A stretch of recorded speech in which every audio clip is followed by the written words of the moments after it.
Muy buenos días a todos, a todas y a todes. A nombre de los integrantes del Comité para la Abolición de las Deudas Ilegítimas, CADTM Avía Yala Nuestra América, les damos la más calurosa y cordial bienvenida a su Escuela de Formación Política de la Deuda. Nos sentimos muy contentos de estar aquí compartiendo este espacio con cada uno de ustedes. El CADTM se formó en 1990 y es una red internacional que actúa en favor de alternativas radicales a diferentes formas de opresión, como es la deuda.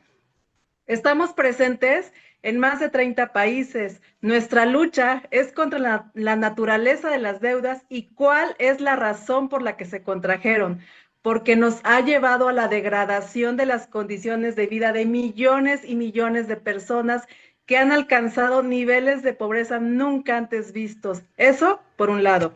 Y por el otro, un pequeño grupo, el 1% de la población con grandes fortunas acumuladas.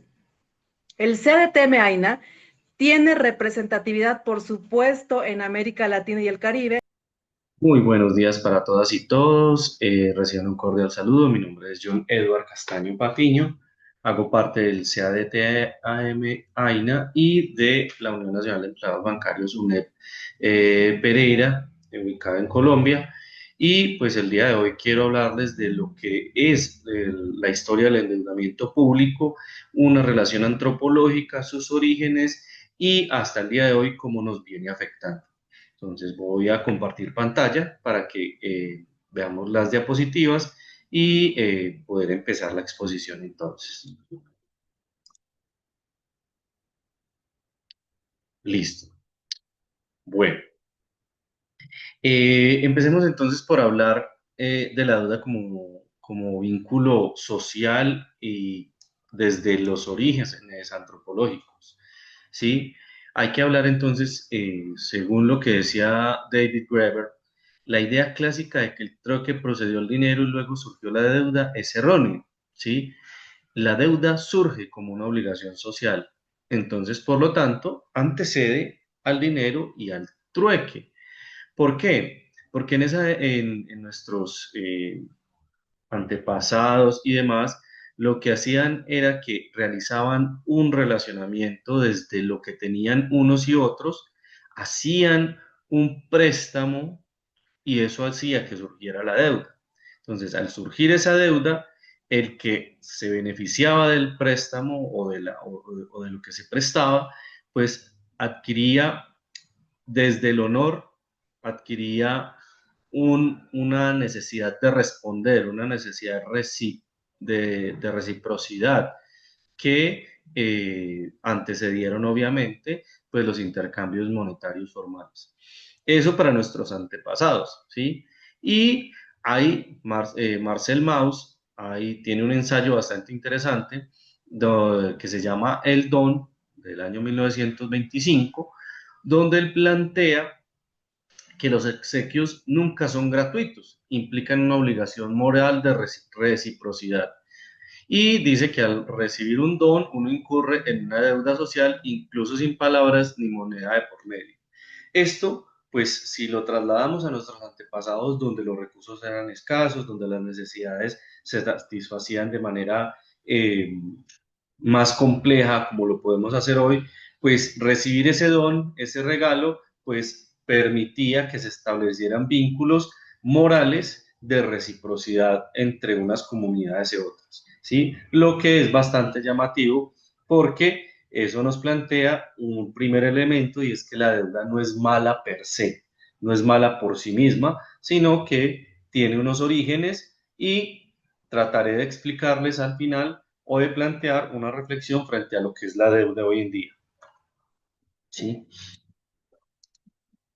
Bueno, entonces aquí hay unas perspectivas desde lo que es la relación social, ¿sí? La relación social como la conocemos, y nos basamos en lo que Mauss argumenta, que no existe un regalo libre, todos contienen un reconocimiento implícito de favor o deuda, para no ser etiquetado como un miembro no cooperativo.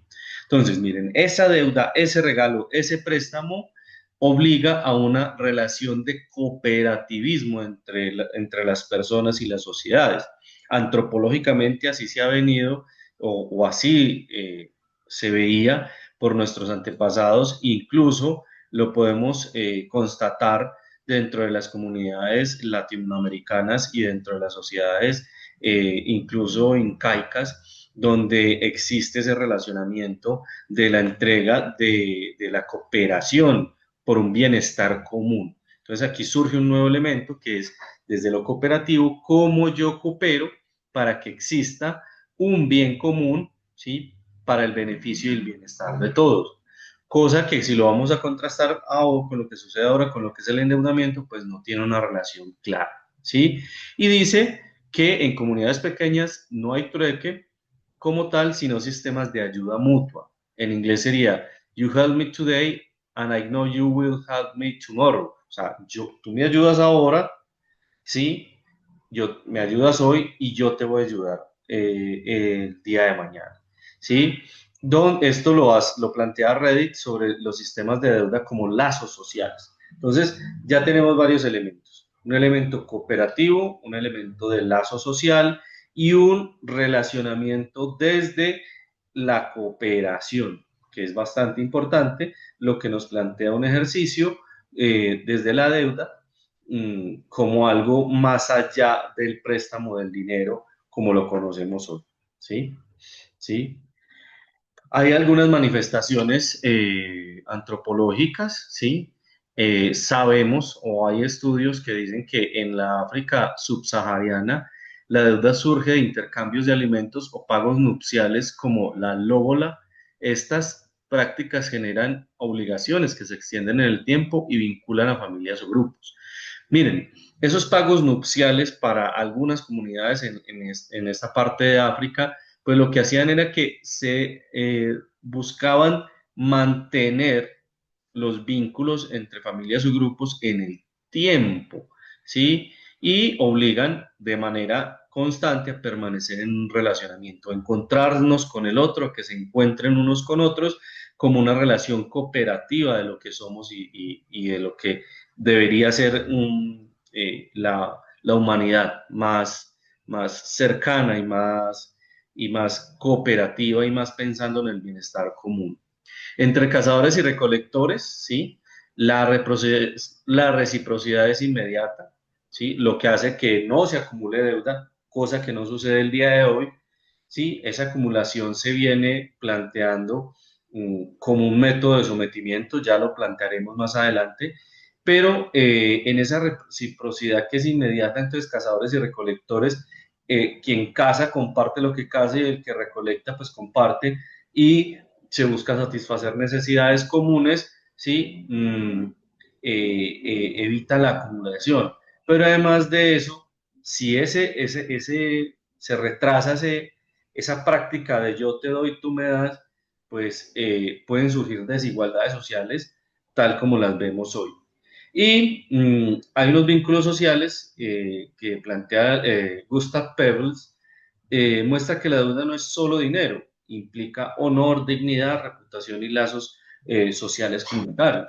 ¿Sí? Para nosotros, inclusive, el pagar la deuda me da a mí el reconocimiento de ser una persona confiable, eso me da dignidad y un estatus de reputación y una persona socialmente o moralmente solvente frente a los lazos sociales comunitarios que se tejen entre unos y otros, inclusive en tiempo actual, porque pues el hecho de no devolver lo que me prestan, pues me hace ver como una persona irresponsable, poco digna y falta de honor a la palabra, que es sumamente importante y parte de un hecho antropológico de esa confianza mutua que tejemos los unos con los otros.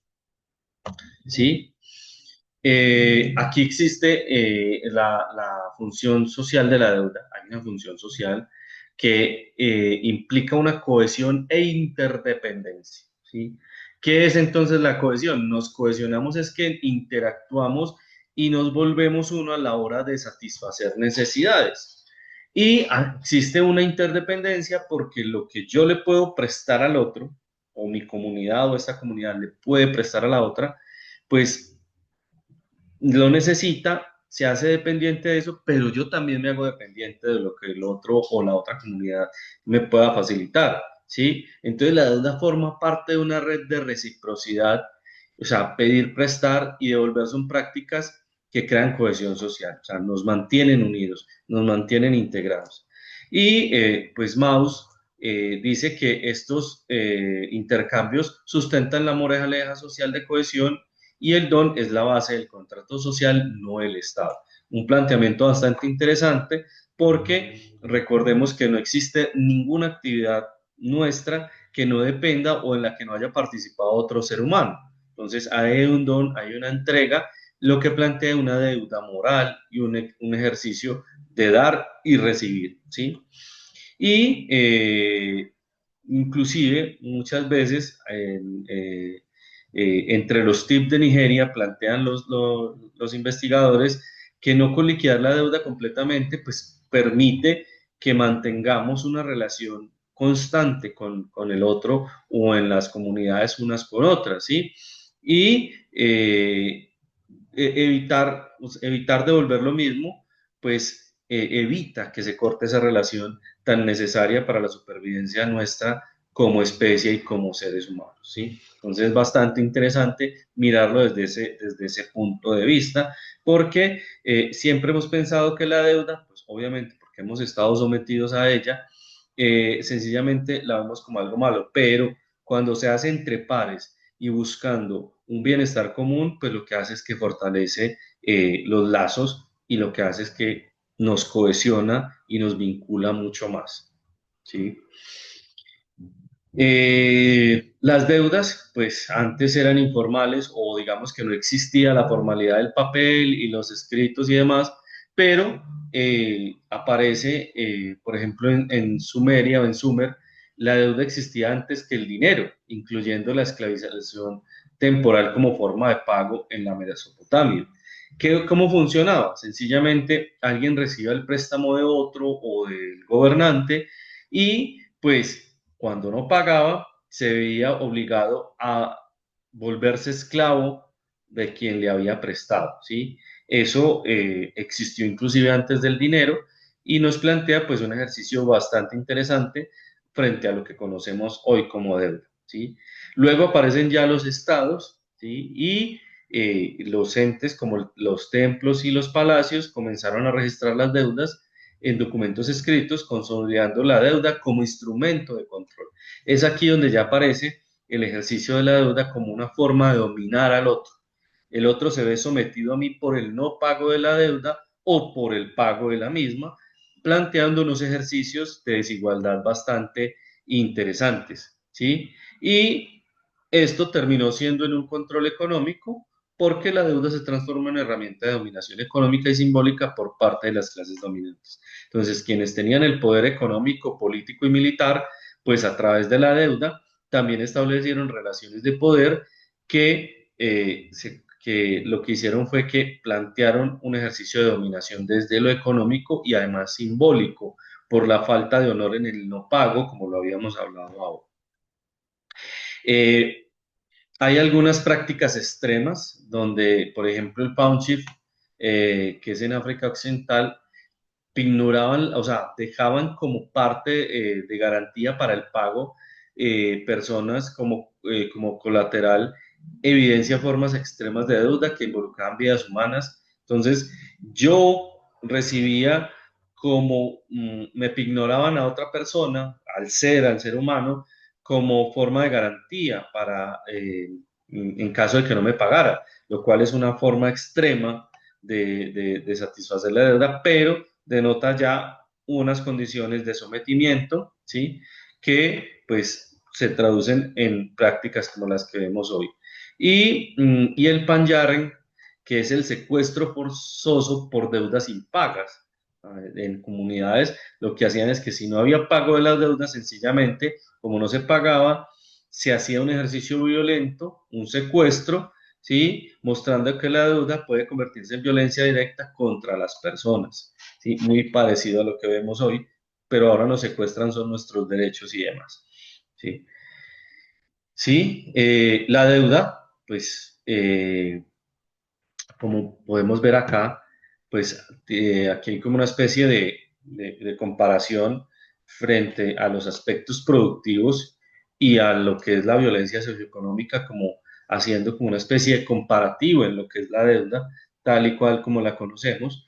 Entonces, hay aspectos productivos o si lo queremos llamar a un lenguaje más contemporáneo, son aspectos más positivos, donde se construyen lazos y alianzas, hay un apoyo mutuo y comunitario y unas relaciones de microcrédito, de pequeños créditos para apalancar trabajos productivos o fortalecer y mejorar las condiciones de vida de unos y otras y fortalece la solidaridad social. Lo cual, como vemos, estos aspectos podrían ser muy positivos si la deuda fuera manejada para estos fines, para mejorar el relacionamiento de unos y otras. Pero también está por el otro lado, que es la violencia socioeconómica. Entonces, hay una institucionalización opresiva, ¿sí? Aparecen intermediarios externos como los fondos buitres, como los conocemos hoy, que vienen es de manera voraz y depredadora, a quedarse con lo nuestro. Fortalece los mercados financieros y termina convirtiéndose en una exclusión sistemática.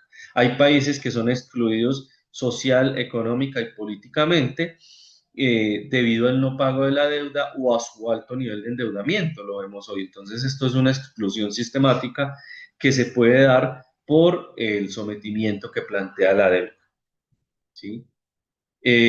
Aquí hay un pequeño resumen comparativo frente a lo que hay, ¿sí? A la historia de lo que hay. Hay un origen social, surgió de reciprocidades informales y obsequios, no por trueque directo. La deuda moral que se plantea, todo crea una obligación simbólica de reciprocidad social, ¿sí? Bastante interesante como estrategia de cohesión, ¿sí? Pero entonces empieza a transformar como un instrumento político, ¿sí? También para preservar alianzas, cohesiones, estatus o jerarquías sociales, porque el pago o el no pago pues me ponía en una escala diferente dentro de esa jerarquía social, ¿sí? Aparece la formalización, estados y religiones registraron deudas para controlar poblaciones, esa formalización pues dio paso a que se plantearan algunos elementos, las prácticas extremas y la dualidad social. Puede unir socialmente o ser una herramienta de dominio e injusticia. Bastante similar a lo que vemos ahora, pero pues si se plantease como un ejercicio para unir socialmente, pues sería bastante importante, ¿sí? Aquí hay una pequeña recuento histórico de lo que ha sido la deuda en la antigüedad, ¿sí? Por ejemplo, en Mesopotamia y Grecia, deudas entre comunidades y templos, los reyes decretaban jubileos para cancelar deudas y evitar colapso social. Miren, esto es bastante interesante.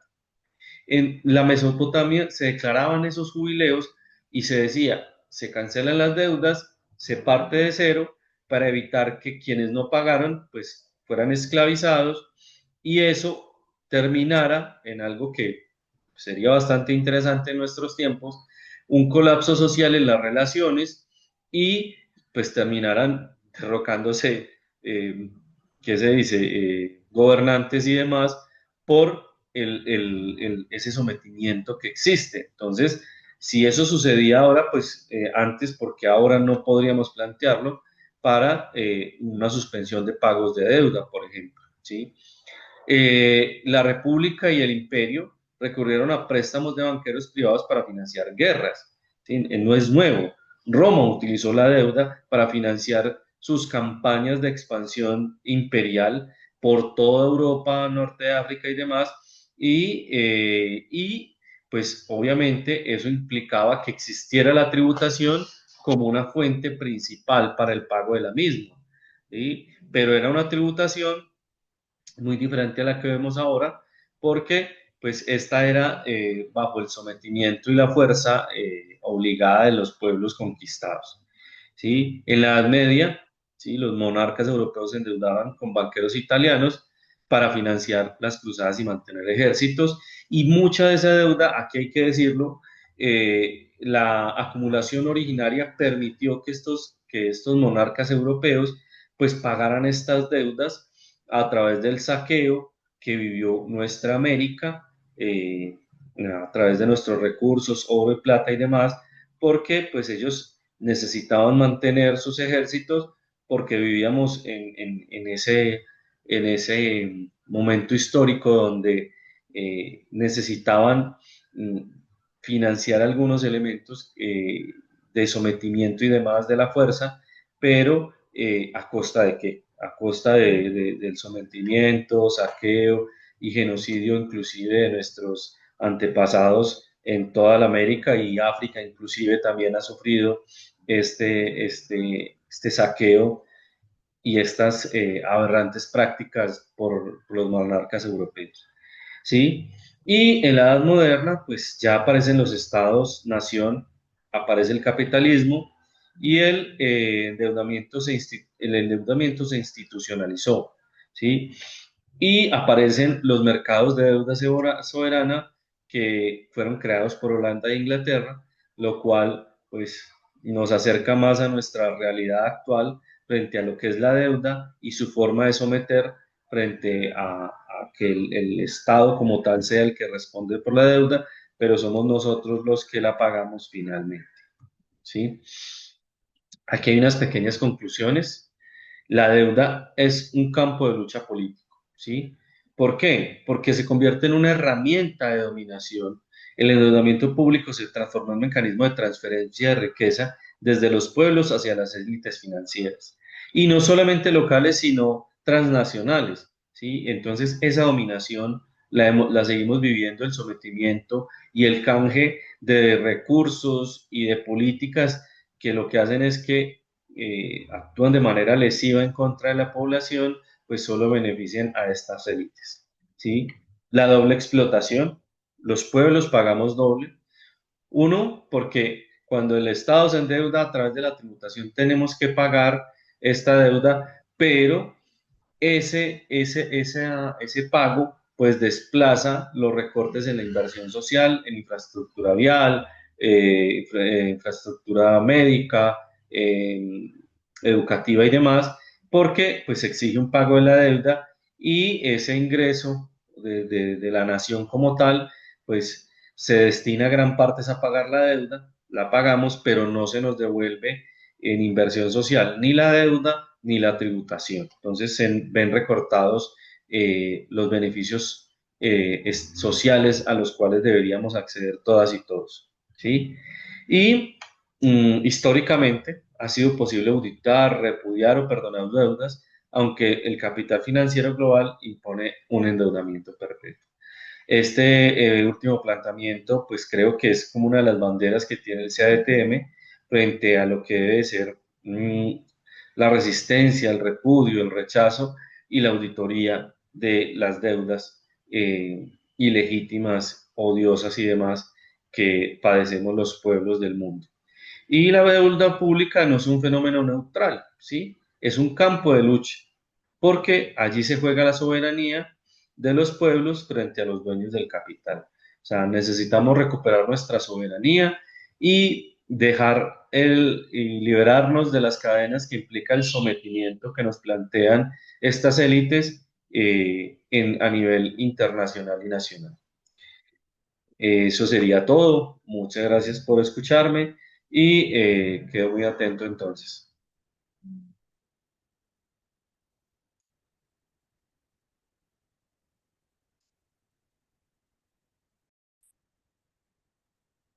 Hola, buenas tardes. Mi nombre es Yanix de Deuda por Clima.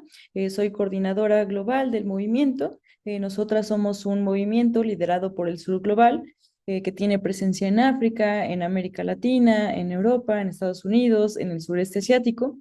Y nosotras luchamos para la abolición incondicional de las deudas ilegítimas del Sur Global.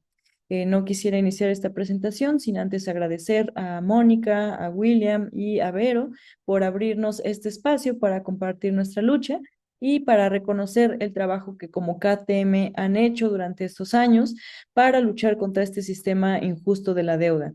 Es gracias a su trabajo, dedicación e investigaciones que nuestro movimiento ha sido ampliamente nutrido y eso es un honor para nosotras estar en este espacio conjunto. Sin más, quisiera compartir mi pantalla eh, para dar inicio a la presentación. Pues bueno, nosotras como movimiento nos servimos mucho de la imagen de Tomás Sankara, de la lucha de Tomás Sankara, un líder revolucionario, presidente de Burkina Faso, que fue asesinado por llamar a la creación de un Frente Unido contra la deuda. Y él decía que si no pagamos, los prestamistas no morirán. De eso puedes estar seguro. Por otro lado, si pagamos, nosotros seremos los que moriremos. De eso también puedes estar igualmente seguro. Bueno, voy a hablar de qué significa la deuda para nosotros como movimiento. Y para nosotros entendemos la deuda como una relación de poder y lucro. Esto siempre es un flujo constante de ingresos para el prestamista, siempre y cuando los deudores sigamos pagando. Y si no pagamos, hay una serie de repercusiones para nosotros. Nosotros somos descritos como endeudados como los bancos y debemos honrar nuestras deudas.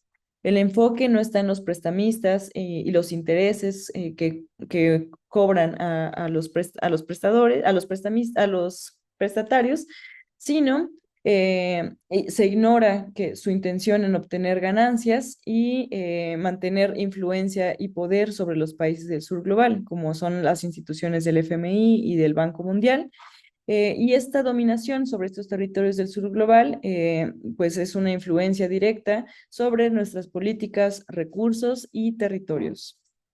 Igualmente, nosotras entendemos a la deuda como un instrumento de chantaje.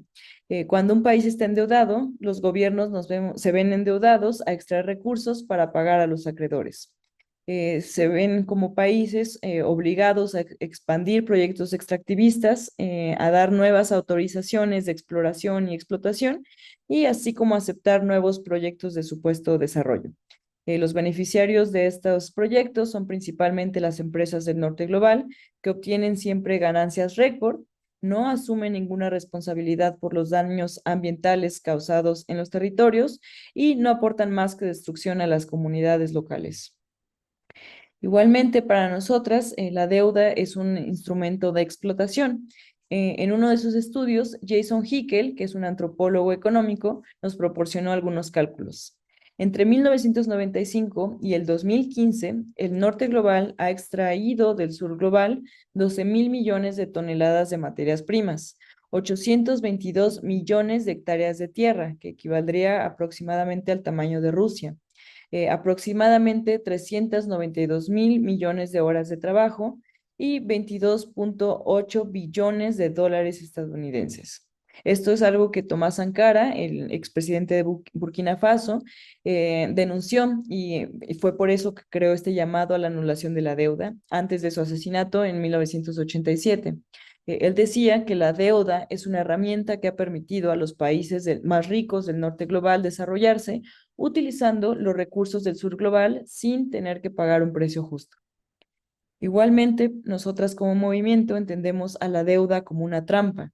Puede que ustedes ya hayan escuchado este término, que es una situación en la que te ves obligado o los países se ven obligados a tomar nuevos préstamos para cumplir con obligaciones de deuda existentes. Y antes de que te des cuenta de que es una trampa de la deuda, pues caes en una situación en que la cantidad que debes da un giro peor y se descontrola como una gran bola de nieve. Y ese es el caso de muchos países en América Latina, en África y en el sureste asiático. Igualmente, para nosotras, la deuda es una continuación del colonialismo. Cuando la mayoría de los países del sur global emergieron como estados independientes, lo hicieron con enormes cantidades de deuda ilegítima frente a los colonizadores. Un ejemplo de esto fueron todas las deudas del gobierno de Bélgica, fueron transferidas a la República Democrática del Congo. Esto es, el Congo heredó una deuda de 120 millones de dólares en préstamos, de los cuales 105 millones fueron gastados por Bélgica en Bélgica. Otro ejemplo de esto es cuando Haití tuvo que pagar a los propietarios de los esclavos franceses y a sus descendientes el equivalente entre 20 y 30.000 millones de dólares de hoy por supuestas reparaciones por los por los daños que estos franceses sufrieron debido al fin del dominio colonial en Haití. Y a Haití le tomó 122 años terminar de pagar esta deuda. Después de las supuestas independencias, los inversores coloniales quisieron encontrar una forma de continuar explotando y saqueando los recursos de estos territorios, y como no podían hacerlo a través del dominio colonial directo, necesitaban nuevas herramientas, y esa herramienta fue la deuda. La deuda es una forma conveniente de mantener a las colonias ahora independientes en un estado de completo subdesarrollo, y funciona así. Para desarrollar infraestructura, los préstamos son inevitables, pero con la carga pesada de la deuda ligada a ajustes estructurales, los altos, elevados costos de los intereses, pues así el desarrollo es poco probable. Y por otro lado, pues los pagos de la deuda siguen siendo una mina de oro para las antiguas potencias coloniales y cualquier potencia similar al colonialismo. Igualmente, la estructura de la economía global facilita el principal objetivo del capitalismo global, que es extraer lo más barato posible y garantizar dos cosas: la ganancia de la empresa y el crecimiento económico de la antigua potencia colonial. Así vemos que países, bancos, empresas e individuos se enriquecen endeudando a los países del sur global, continuando el saqueo y el enriquecimiento ilegítimo. Ahora, ¿quiénes prestan al sur global? A nivel mundial, los grandes prestamistas son el Fondo Monetario Internacional y el Banco Mundial, que se les llama instituciones multilaterales. Y es a través de estas instituciones que el G7 y la Unión Europea regulan las deudas ilegítimas impuestas a los países del sur global. El Banco Mundial es una institución financiera internacional que otorga préstamos y subvenciones a los gobiernos de países de bajos ingresos, con el fin de llevar a cabo proyectos de supuesto desarrollo. Se estableció junto con el FMI durante los acuerdos de Bretton Woods en 1944. Y el FMI es una importante agencia financiera de las Naciones Unidas y una institución financiera global, donde tienen 190 países miembros, siendo el grupo del G7, que es Japón, Estados Unidos, Inglaterra, Canadá, Francia, Alemania e Italia, los que tienen los votos más fuertes de esta institución. Solo este pequeño grupo de 7 países tiene más del 41.5% de los derechos del voto en el FMI, así como el 39.59% en el Banco Mundial, y eso a pesar de que los 7 países solamente representan el 10% de la población mundial. Y además, para demostrar cuán poco democráticas son estas instituciones, pues para que cualquier decisión pueda llevarse a cabo, se necesita por lo menos el 85% de los votos. Sin embargo, Estados Unidos por sí solo posee el 16.5% de los votos, con lo cual tienen el poder tienen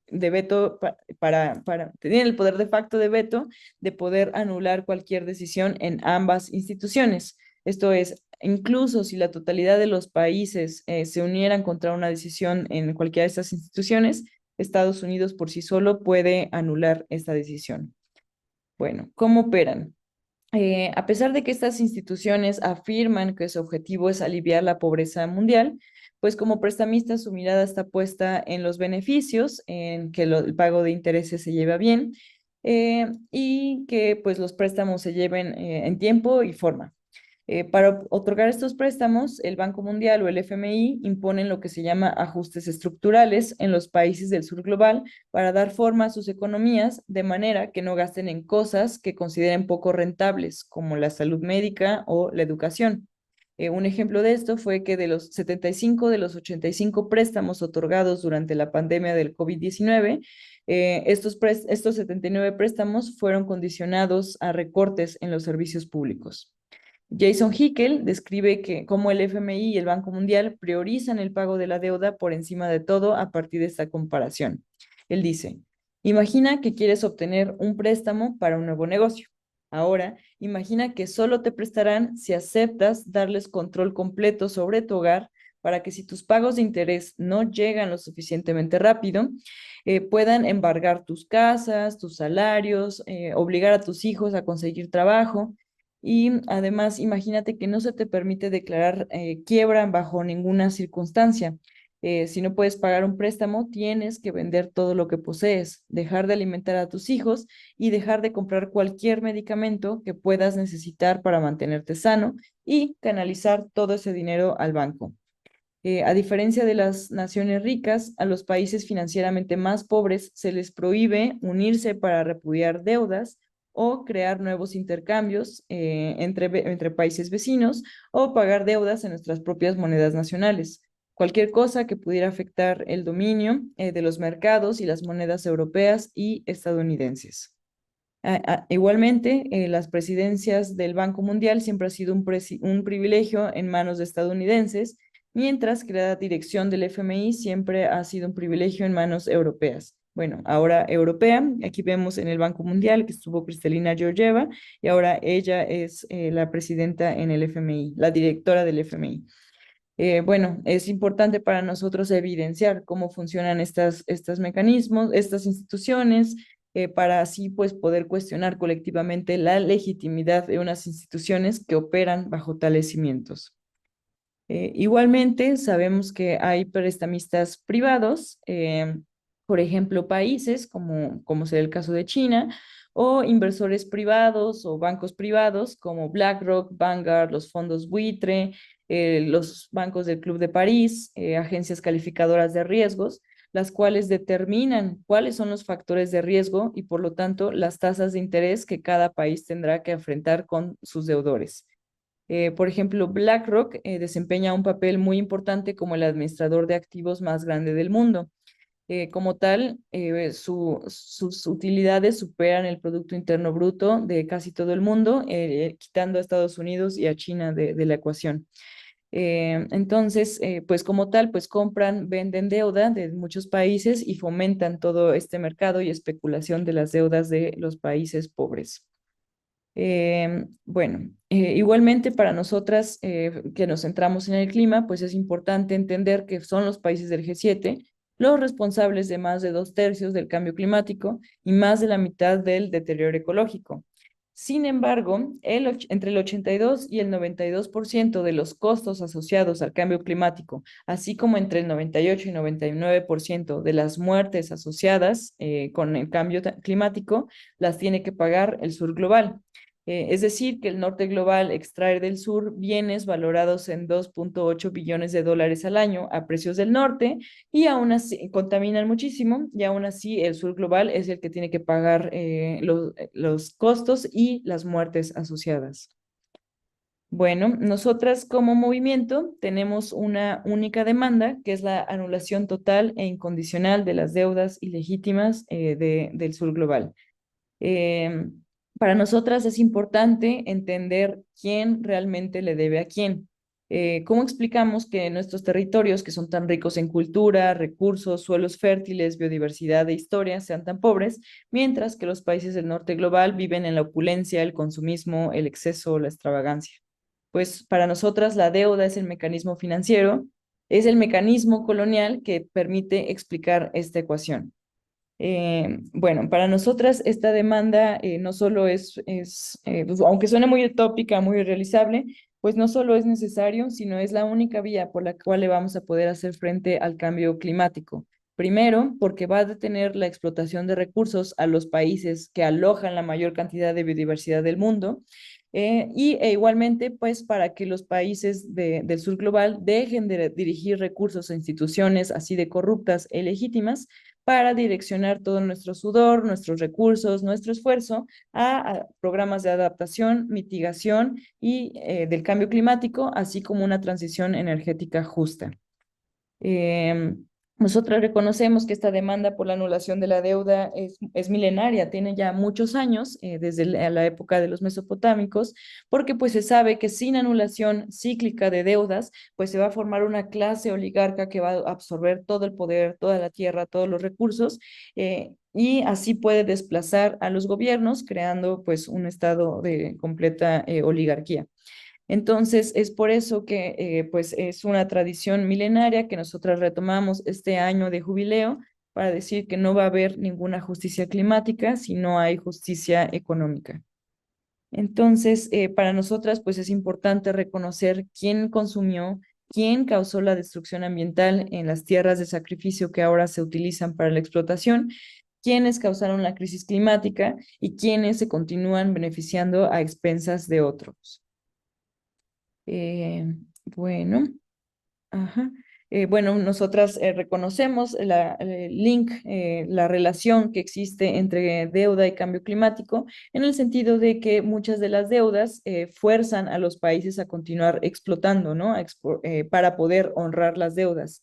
Este no es el caso de México, pero en otros países vemos que la mayor parte de sus deudas está en dólares. Y la forma de generar esos dólares para pagar la deuda es explotando y exportando bienes al norte global, ya sea gas, petróleo, en muchas circunstancias hemos visto hasta agua, y esos dólares se mandan de regreso a los países del norte global, a las instituciones ricas del norte global.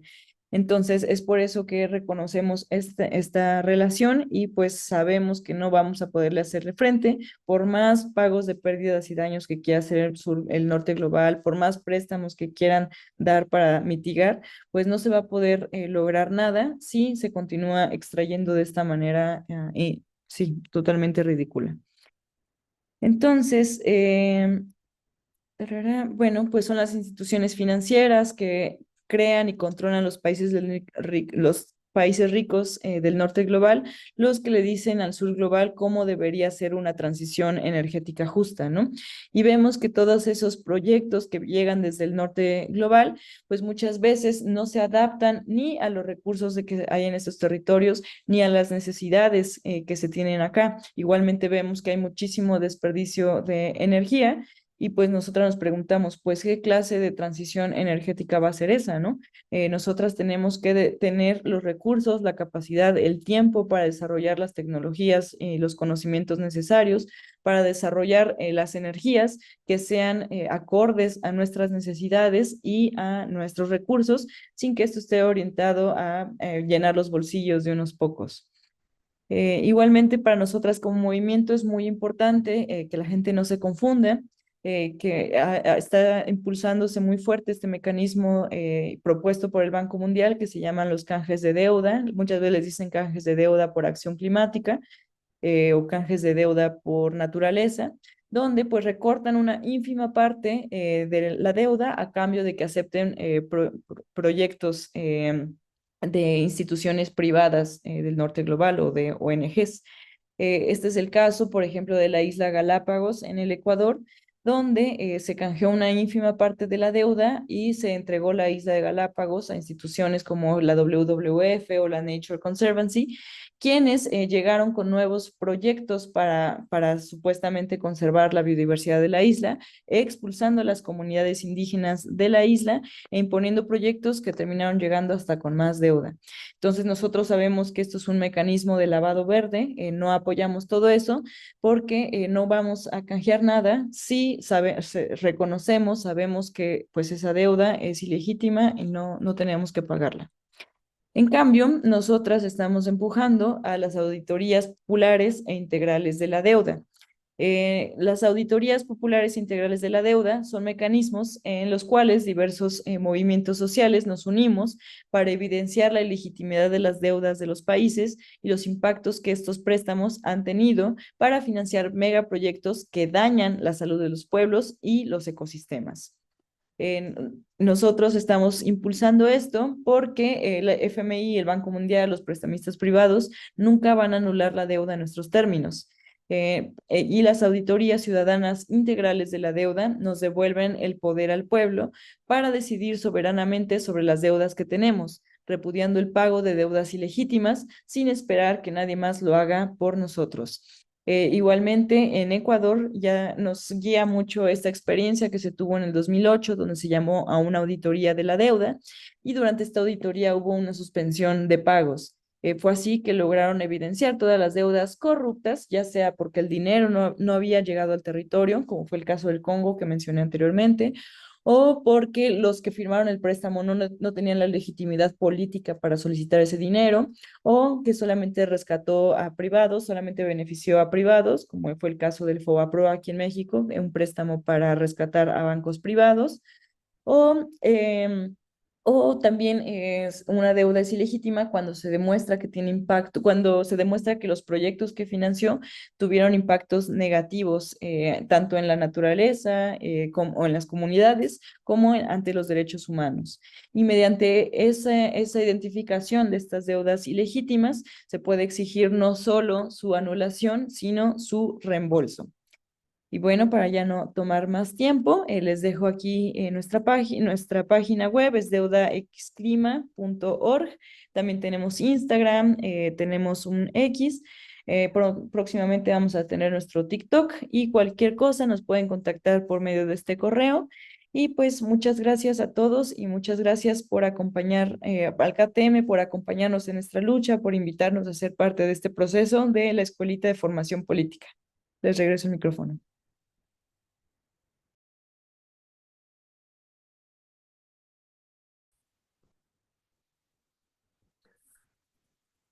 Las exposiciones que acaban de hacer John Edward y Diana dejan claro que el tema del endeudamiento de los países que hacen los gobiernos, sobre todo de los países emergentes o de los países que están en una condición de inequidad con relación a los países desarrollados, ese endeudamiento es bastante grave.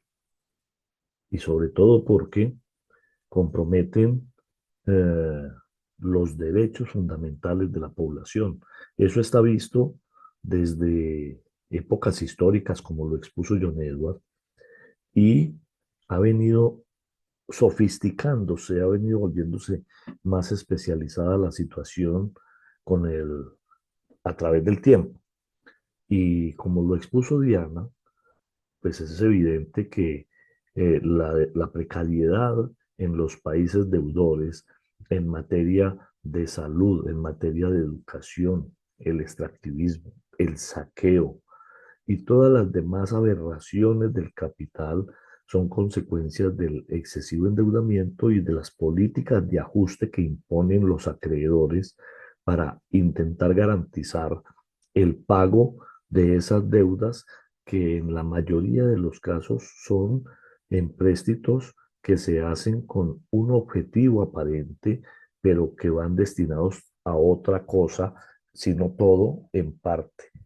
Una porción, una proporción, un porcentaje de ese endeudamiento empieza a a plantear una situación difícil para los pueblos porque no se destina a los objetos para la cual fue contratada.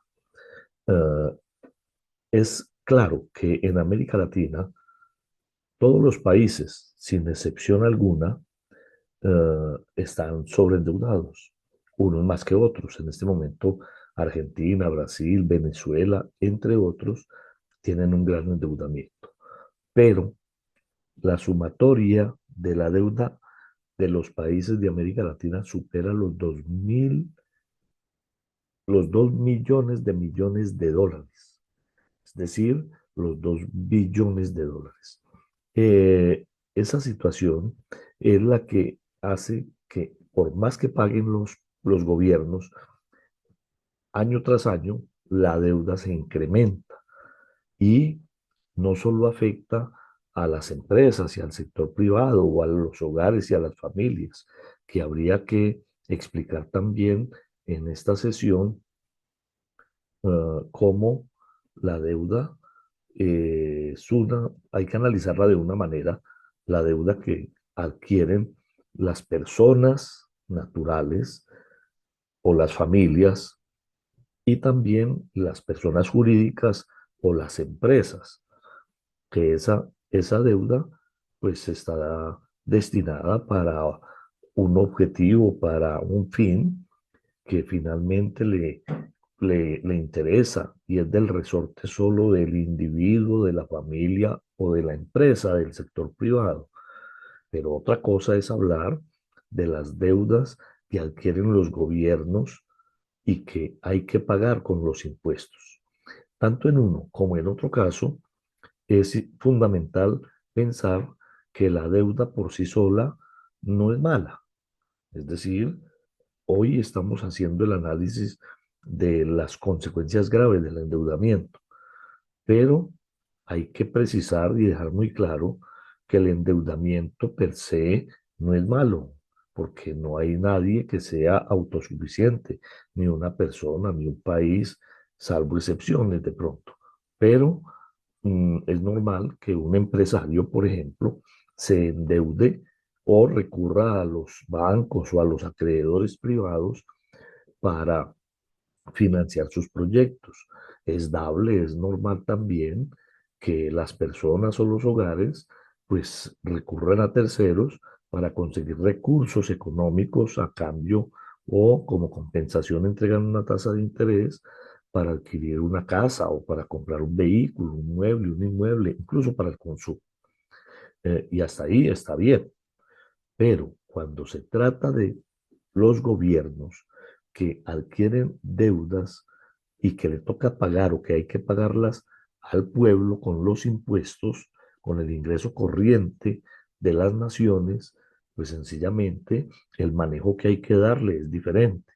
Mientras a nadie le importa que una deuda que adquiera una familia o una persona o una empresa privada incluso, que pretenda o que sustente que va a comprar maquinaria o que va a comprar un inmueble o que va a comprar un activo cualquiera, sea destinada a otra cosa, pues la persona natural o jurídica tendrá que responderle al acreedor por el pago de esa deuda y afecta solo a ese pequeño grupo, a ese pequeño círculo familiar o a esa persona. Pero cuando se plantea el endeudamiento de los pueblos, es decir, que adquieren los gobiernos local, regional o nacional en cada país para desarrollar proyectos, ahí hay que vigilar de otra manera, ahí hay que mirar y hay que hacer veeduría ciudadana, por ejemplo, porque ese endeudamiento se paga con los impuestos de la población y por lo tanto hay que garantizar y es responsabilidad tanto del deudor, pero también del que presta, del acreedor, hacerle un seguimiento para garantizar que esa deuda no se vaya para corrupción o para otras cosas con una destinación diferente a la cual fue contratada. Entonces, hasta acá esta primera parte de introducción, porque lo que nos interesa hoy mostrar un poco, que lo vamos a hacer con una pequeña presentación que quiero compartir con ustedes y que tiene que ver con cuáles son los tipos o la clasificación de las deudas como tal, cuáles son la clasificación de las deudas y cómo se pueden y cuál es el carácter y las consecuencias de ella. Entonces, en ese sentido, es importante mostrar lo siguiente. Recordemos que hoy estamos trabajando la primera sesión de la Escuela de Formación Política Virtual del CADTM AINA y esta sesión la llamamos el ABC de la deuda. Ya se han entregado dos pequeñas conferencias, estamos haciendo esta tercera para mostrarle a ustedes cómo es la clasificación de las deudas según el beneficiario y el acreedor. Esto lo hacemos porque ya se ha estudiado al interior de las plataformas ciudadanas de auditoría de la deuda y la recuperación de los bienes comunes en Colombia. Lo ha hecho CADTM, lo ha hecho las diferentes organizaciones y particularmente yo represento a FENAS y Bancol, donde hemos venido también estudiando la situación de cuál es la clasificación de esas deudas. Entonces hay que decir que en principio las deudas de los países están agrupadas en dos paquetes básicos. El primero es la deuda privada o las deudas privadas y el segundo son las deudas públicas. Las privadas pues son las contraídas por las empresas, por el sector privado, por las instituciones que adquieren con instituciones financieras del orden nacional o extranjeras.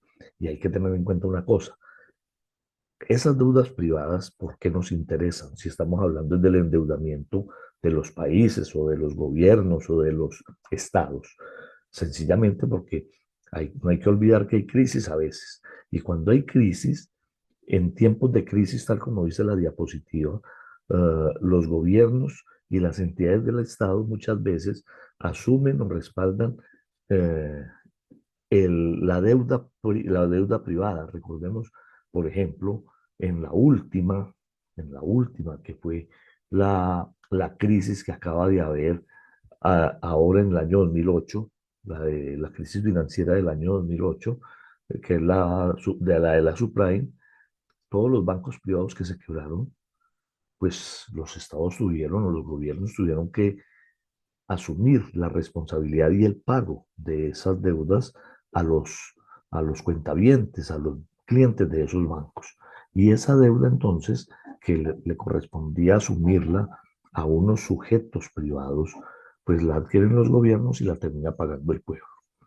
Y hay otra que es la deuda pública, que es la directamente contraída por las entidades públicas y que puede ser del orden territorial o del orden nacional, con instituciones financieras nacionales o multinacionales o multilaterales, y se pagan con los ingresos del Estado, es decir, con los impuestos de la población. Así las cosas, entonces hay que decir que esa, esa deuda pública y privada se agrupa en dos segmentos. Una es la deuda interna y otra es la deuda externa. Entonces, la interna es la sumatoria de las deudas contraídas por las entidades del sector público y del sector privado con acreedores o instituciones financieras nacionales, es decir, del mismo país, con bancos o entidades financieras del mismo país. Y esas deudas se contratan en moneda nacional. En Colombia particularmente en pesos, en, en, en cualquier otro país en la moneda que le corresponda. Y las deudas externas son la sumatoria de las deudas contraídas por entidades del sector público y del sector privado con acreedores o instituciones financieras de otros países o instituciones financieras internacionales, IFIs, que conocemos, y esas deudas se contratan en moneda extranjera. Y recordemos que la moneda tipo o la moneda generalmente sobre la que generalmente se tasan las deudas, se entregan y se hacen los cálculos y se hace toda la ponderación, es en dólares, porque los Estados Unidos, como país imperial, tiene una posición hegemónica y la moneda de tipo de cambio internacional para los negocios internacionales es el dólar, aunque ahora hay una resistencia por parte de los BRICS, por parte de los chinos, de los rusos y otros que están transando ya y haciendo negocios con sus propias monedas, desplazando el dólar, pero eso lo veremos más adelante. Entonces es muy importante tener en cuenta esta parte. Recordemos que esas deudas la tienen que pagar los pueblos y que los pueblos pagan en la deuda pública. Ya expliqué que las deudas privadas muchas veces se convierten en deuda pública. Por ello es muy importante que todos los actores de la sociedad conozcan el monto de la deuda pública, bien sea municipal o bien sea departamental o territorial, y si es del gobierno nacional central, pues con mayor razón. Pero además hay que conocer cómo o para qué fue contratada dicha deuda. Hay que conocer también si el gobierno está dando la destinación para la cual fue contratada o no. Y como los gobiernos tratan de ocultar esa información a veces, es importante que los pueblos se organicen para hacerle un seguimiento, una veeduría al endeudamiento público, y de ser necesario, es fundamental que luchen hasta lograr auditar la deuda que corresponda según el caso. Entonces acá estamos hablando de hacer veedurías, es decir, ¿qué tienen que hacer los pueblos? Vigilar. ¿Y cómo se vigila? Por medio de auditorías, que es el instrumento analítico que tiene un sentido muy profundo y contenido político. Su objetivo es conocer o sacar a la luz los actos jurídicos y los hechos gubernamentales frente a la ciudadanía. Es decir, la auditoría de la deuda pública debería ser entendida como el resultado de un proceso de movilizaciones y reivindicaciones de los movimientos sociales afectados por los problemas y efectos ocasionados por aquella. esos efectos directos o indirectos, que son el nivel de vida, los derechos económicos, sociales, culturales, civiles, ambientales, políticos, como sucedió en Argentina con el caso Olmos. Entonces, la finalidad principal de esas auditorías es pronunciarse sobre los contratos, sobre los acuerdos, sobre los documentos. Hay que determinar responsabilidades, pero para ello eso solo se logra si se hace la movilización ciudadana que garantice la exigibilidad de las deudas.